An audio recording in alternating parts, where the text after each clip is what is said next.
Hi, everyone. Welcome to our month-long Earth Day celebration. Thank you for joining us. We'll be starting in a couple of minutes.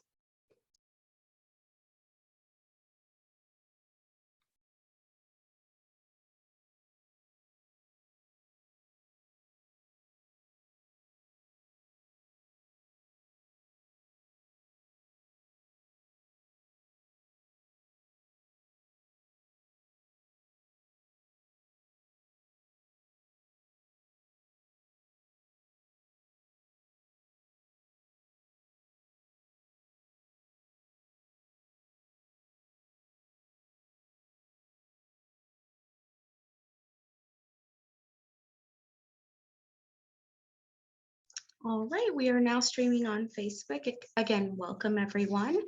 This is part of our month-long Earth Day celebration. So we have Dr. Charles Brown here joining us all the way from Tulsa.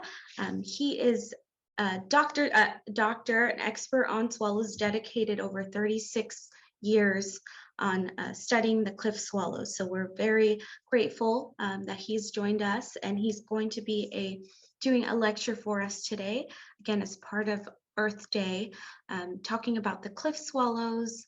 And so everyone, please welcome Dr. Brown. Okay, thank you, Stephanie. I'm going to attempt to share my screen here.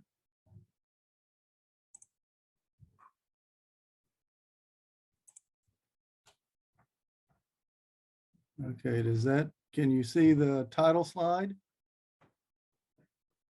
Not yet, I'm not seeing it. Okay, let me see here.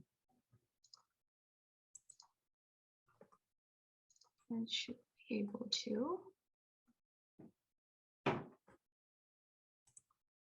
There it is. Okay, let's see if we can get that bigger.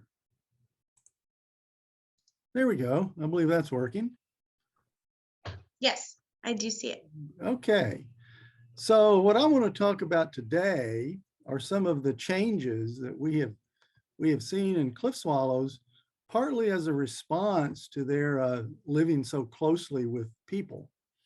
As folks know, those in the San Juan Capistrano area, and actually in many parts of the bird's range, they are closely associated with people.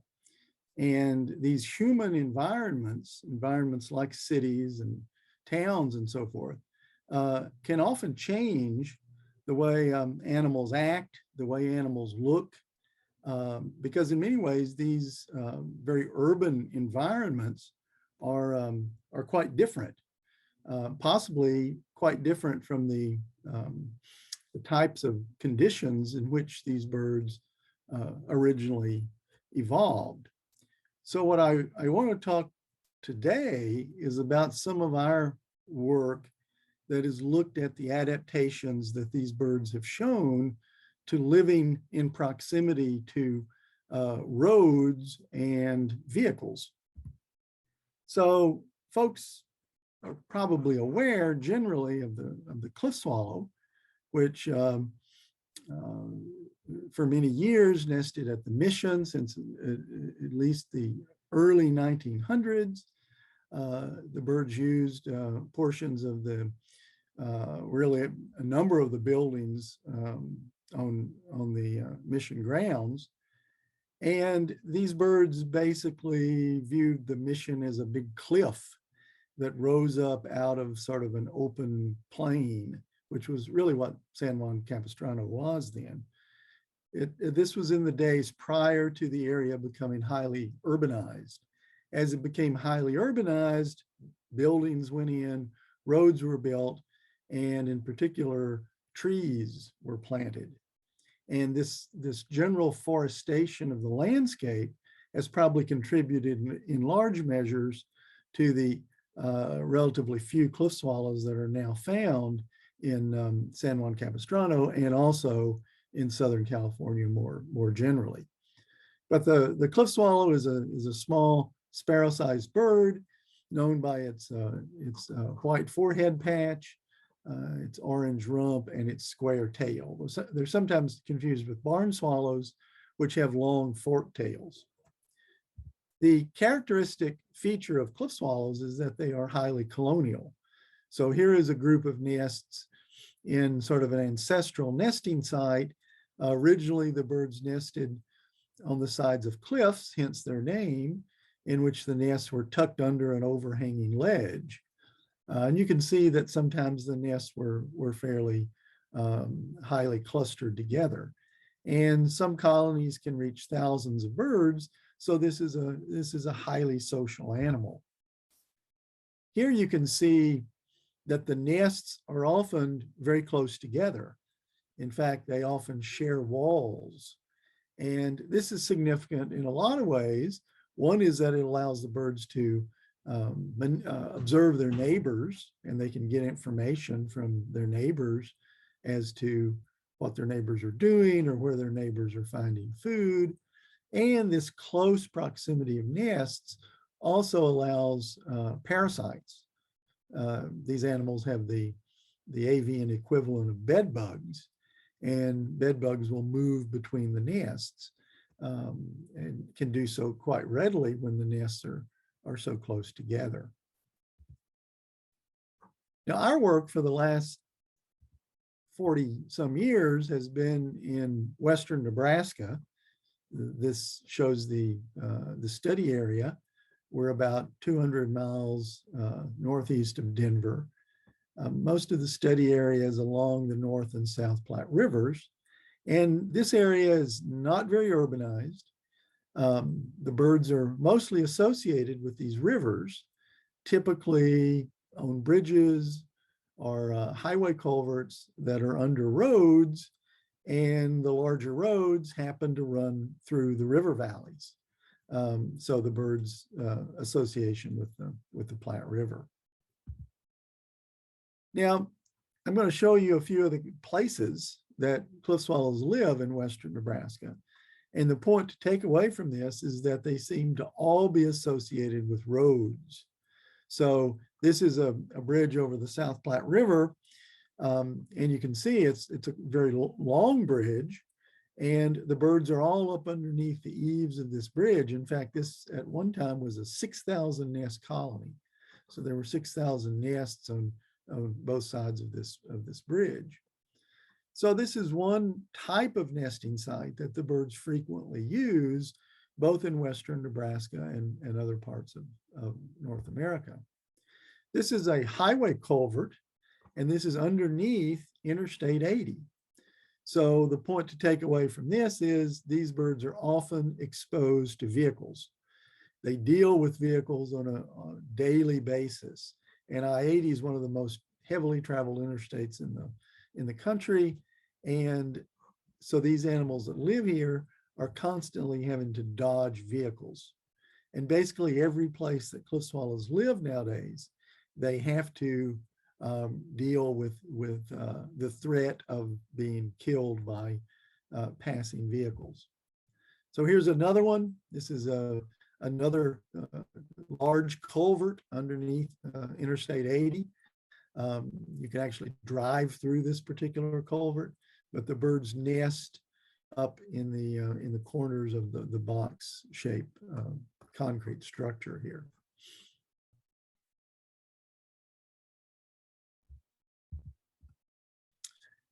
Here's another culvert underneath Highway 26 in western Nebraska. And again, the point is the birds are nesting near roads. Now, you don't see a lot of vehicles in these slides, and that was partly by design, but there are vehicles on these roads. So the birds do have to deal with the threat of being hit. And this shows a typical roadkill. I didn't set out to study roadkills in cliff swallows. In fact, that was one of the last things that we ever probably planned to do.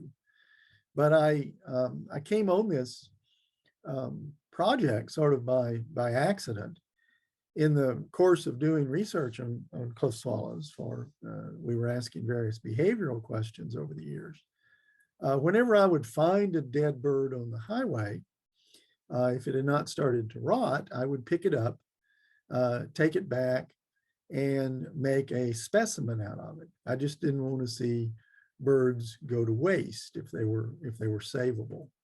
And I stopped for a lot of these because some of the birds had bands on them. You can see here, this bird has a band on its leg that we had put there. So I wanted to get information on these banded birds, and which was so that was one of the reasons I was always stopping and picking them up. But over the years, I had made quite a collection of these animals, but I really didn't know what I was doing with all of this information. And we had birds that were killed on roads. We had birds that died due to bad weather when they starved. We had birds that died due to other causes, such as nests falling or snakes getting them. So about 8 or 9 years ago, I had a research assistant who wanted to learn how to make these bird skins. And I said, okay, when we get out to the study area this summer, we'll find plenty of dead birds on the road, and I'll show you how to make bird skins. But when we got out there, I suddenly realized that, we're not finding dead birds on the road at the frequency that we used to. In fact, we've only found, I think, 1 or 2 that year for her to practice on. And so I got to thinking, has something really going on here? Is that why? Is there some change going on? And that's leading to us finding fewer roadkills. Now, this is sort of an interesting question because it's estimated that 80 million birds die on US roads each year, with millions more dying in Europe and elsewhere. So this is a lot of birds. Not these 80 million are not all cliff swallows, but the fact that mortality on roads can be so high suggests that roads might be exerting a selection pressure on these populations that are exposed to vehicles. So we began to wonder, could it be that birds were evolving to perhaps better avoid vehicles in these urban environments where they encounter vehicles quite often? But I found that there was essentially no information available on trends in road mortality over time. You'd find a study here or a study there, but there wasn't anything about how roadkill might have changed over the over a period of years in a particular place.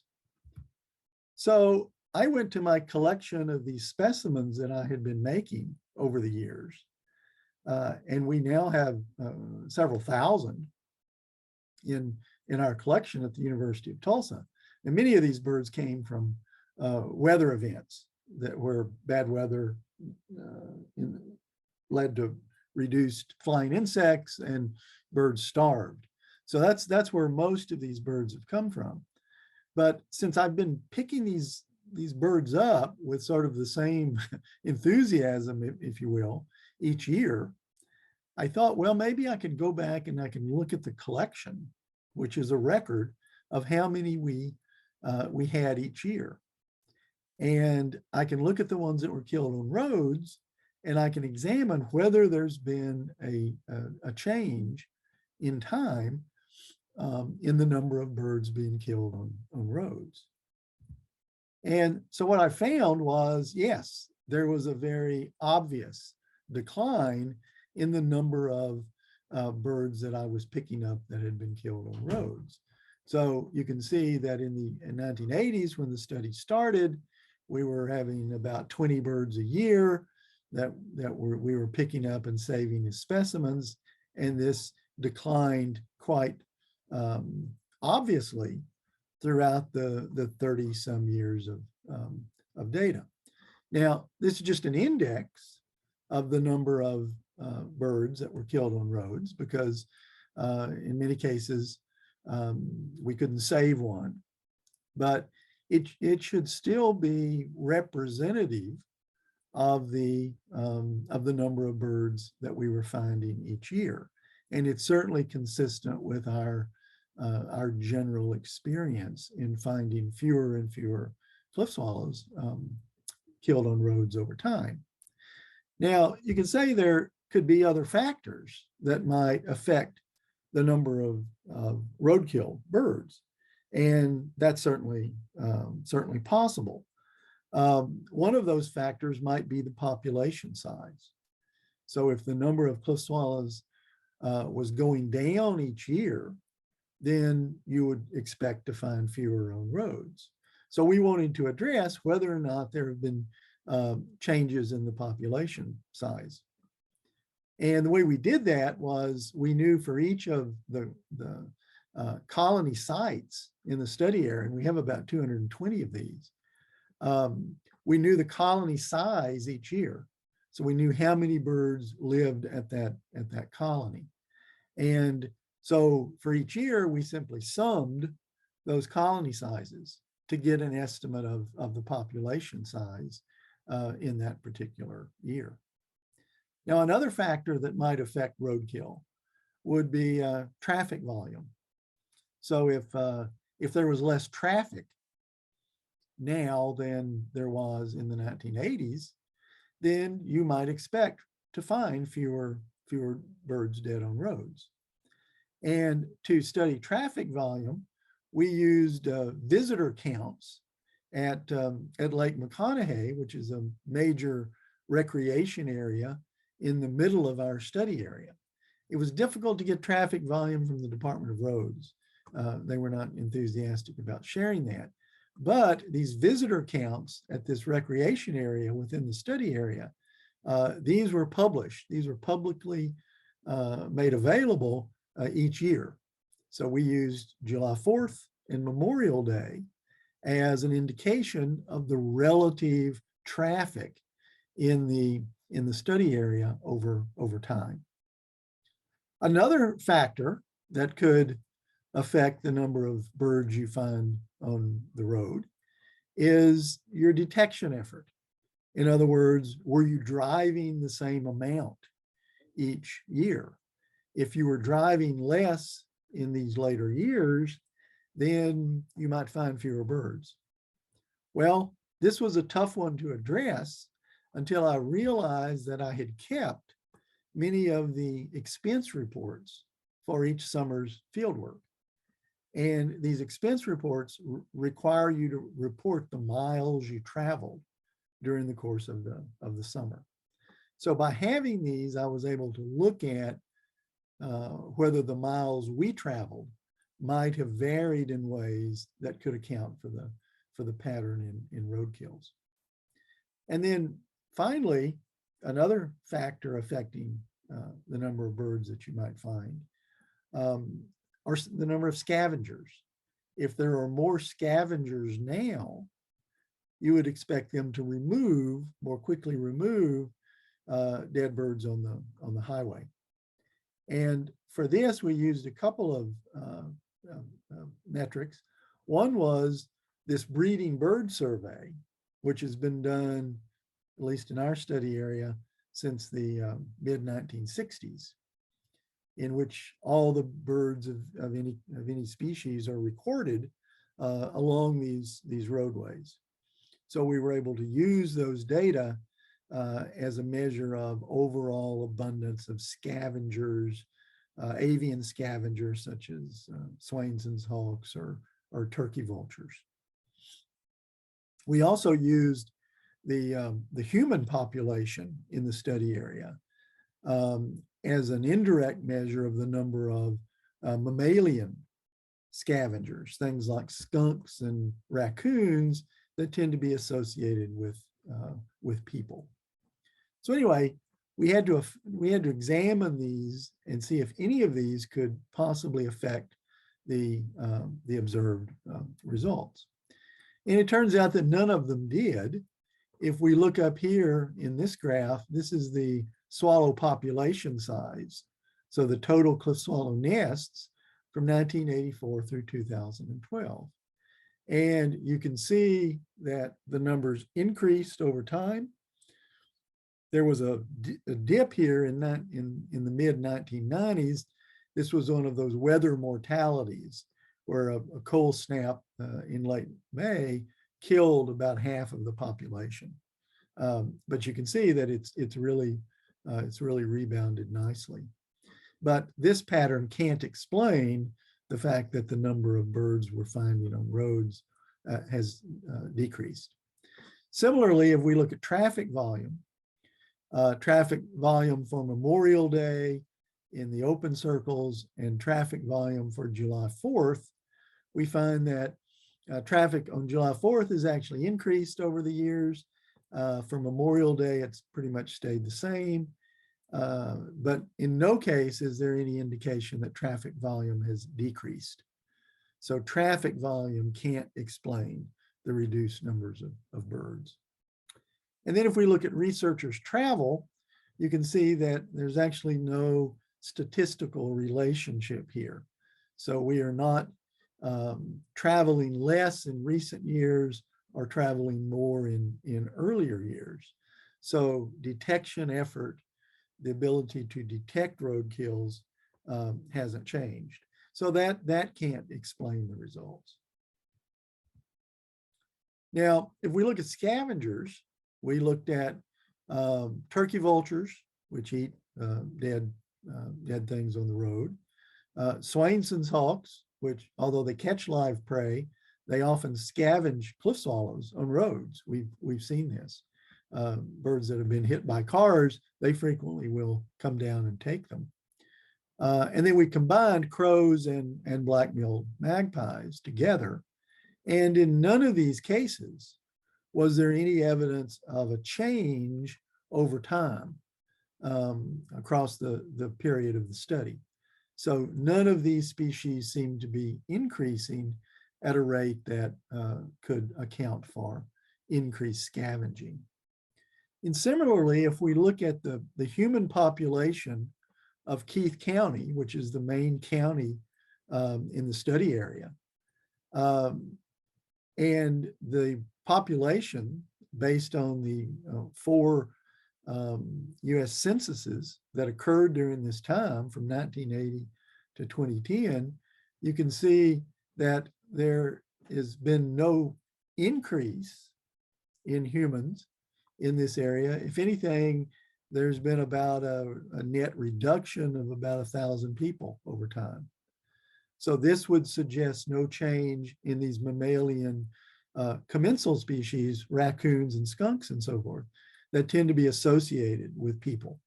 Also, doesn't mean that dogs and cats have increased in the study area either.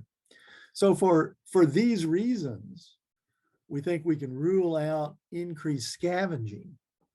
And therefore, it appears that the change, the reduction in the number of birds being killed by vehicles is a real effect.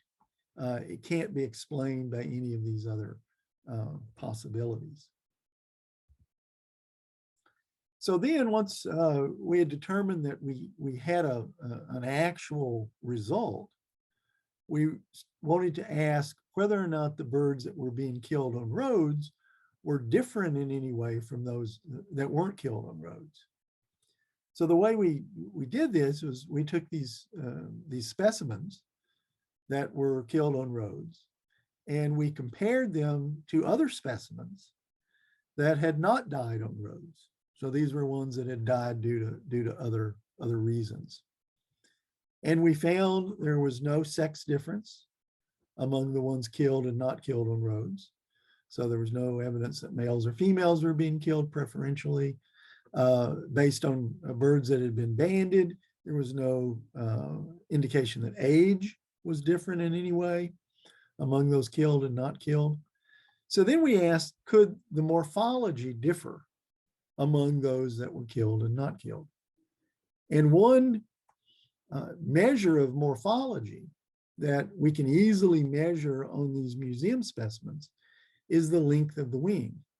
So we can put a ruler up from the shoulder and measure from the shoulder to the tip of the wing. And this measurement, this wing length measure, is often used in ornithological studies and gives some indication of the bird's overall size, for instance. So we measured the wing length on these roadkill birds and then this other sample of birds that had not died due to roads. And what we found was a difference between the roadkills, shown here in orange, and the other birds, the population at large, okay? So what you see is that the roadkills, these orange birds, tended to be the longer winged birds. So the roadkills were what we would say is overrepresented among the longer winged birds. So it really began to look like that these birds being killed were ones that had longer wings, and that the mortality due to vehicles was selective. And this was a really neat result because it suggests that vehicles are actually helping to change the size and shape of this bird by selecting against these longer winged birds. Now, why might shorter wings be beneficial in an urban environment? Well, for one thing, a shorter wing confers greater maneuverability. It allows a faster pivoting away from an oncoming object, such as a vehicle, or more effective pursuit of quickly moving prey. So prey that frequently move from left to right or up and down, shorter wings confer that greater maneuverability. Shorter wings also allow a more vertical takeoff, which is important if you're on the road or near the road and a car is approaching. However, they may be less efficient for long distance flight. And given that cliff swallows are long distance migrants that migrate all the way to Argentina for the winter, then it could be there might be drawbacks also to having these shorter wings. But clearly, birds that are being killed by cars are these longer winged birds. And it also appears that that these shorter wings, that the entire population is shifting toward shorter wings. Now, we're not saying that vehicles are the only factor that potentially affect the evolution of cliff swallow wing length. Obviously, for a bird like a cliff swallow that catches its food on the wing, it's going to be very sensitive to what kinds of insects it's eating. And if the insects that it's eating are themselves changing, either the abundance or the type of insects, you might expect that to then result in changes in cliff swallow wing morphology to be able to take advantage of these insects. And what we know, for instance, in western Nebraska, is that a lot of the landscape, which was originally prairie and grassland, used mostly for cattle grazing, is being converted to corn. And corn may be changing the types of insects that are available to these birds. Corn is a massive monoculture. It's often sprayed to reduce insects. And the fact that so much of the study area is converting to corn may be leading to changes in insects that the cliff swallows have to respond to. So different insects may require greater maneuverability, and this could cause changes in wing lengths as well. So This is typical sort of corn. A lot of it gets higher than a typical person. And this stuff is just really taking over in the study area. If we look at the acres in corn in Keith County, which is again the county in the middle of our study area, you can see that the amount of corn has been increasing throughout the study. We don't have good information on the insects and how they're affected by these increases in corn, but without a doubt, the habitat that these birds live in has changed by this, by getting rid of a lot of the grassland and converting it to corn. Now, we've seen these changes in wing length, and we've seen the birds evolve this avoidance of cars happen very rapidly. I mean, we've seen it in the 25 or 30 years since we started to collect data on roadkills. So the question becomes, how can this happen so fast? You would think that if this had been going on forever, then we wouldn't be seeing any birds with long wings, that they would just have completely disappeared from the population over time. But what we think really is going on is that cliff swallows have only recently been exposed to roads and vehicles. So we're sort of in the early stages of this evolutionary experiment, if you will, in which the birds are suddenly exposed to this novel factor in the environment, roads and cars. And because they're just now being exposed to it, we've been able to observe this sort of rapid evolutionary response. So if that's the case, we would want to know, when did cliff swallows first start using bridges and culverts in our study area? Have they in fact only recently, or relatively recently, been exposed to vehicles? So for this, we went back to this breeding bird survey, which I alluded to earlier when we were talking about scavengers. But this is an extremely important effort by U.S. Fish and Wildlife Service. It began nationwide in 1966, and these routes, where these breeding bird surveys are conducted, were randomly assigned throughout the U.S. to try to give a representative idea of bird population trends. And the protocol is that a volunteer observer who's familiar with birds drives a 25-mile route, and they stop every half mile, and they record all birds seen and heard within 3 minutes, and then they move on. So they stop 50 times over this 25-mile route. And this is used using various statistical methods. It's used to estimate population trends across time. Now, usually they aggregate all the data, all the routes from all the states or all the regions. But we were interested in knowing, well, what's going on in our study area? And it just so happens that even though these routes were randomly assigned, there was one assigned to Keith County. Again, the major area where our study area is centered.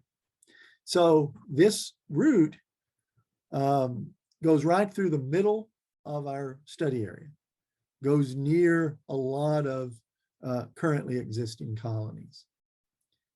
And the other interesting thing about the breeding bird survey is that it's done from the road. People don't ever leave the road. So it's very good at recording birds that are associated with roads, that are near enough to roads to be seen or heard in some cases. So it's really an ideal way to record presence of cliff swallows, since they're so associated with roads. So we took this route that was run in Keith County, and we looked at the number of cliff swallows that were recorded there over time. And this route started in '67, I believe, and these are the total cliff swallows per route each year. And you can see that prior to about 1980, there were almost no cliff swallows being recorded in Keith County on these breeding bird survey routes. And by about the mid 1980s, this has really taken off. So we're seeing the observers who are doing these breeding bird surveys finding a lot more cliff swallows now than they were back in the 60s and 70s. And it just happens that our study started right about here. So our study started right about the time that cliff swallows moved onto bridges and culverts and became associated with roads. We didn't know this when we started. In fact, I didn't discover this trend until about 8 or 9 years ago. But what has happened apparently is that we got in just as the birds began to convert off of natural cliffs, where they were largely unexposed to vehicles. They moved to these bridges and highway culverts, and suddenly they began to encounter large numbers of these.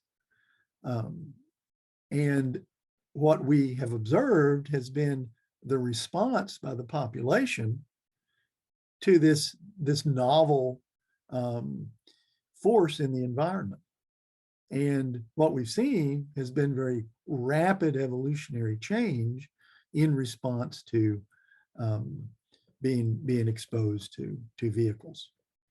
And we would have never actually dreamed that the study started when it at this point in the colonization of artificial sites.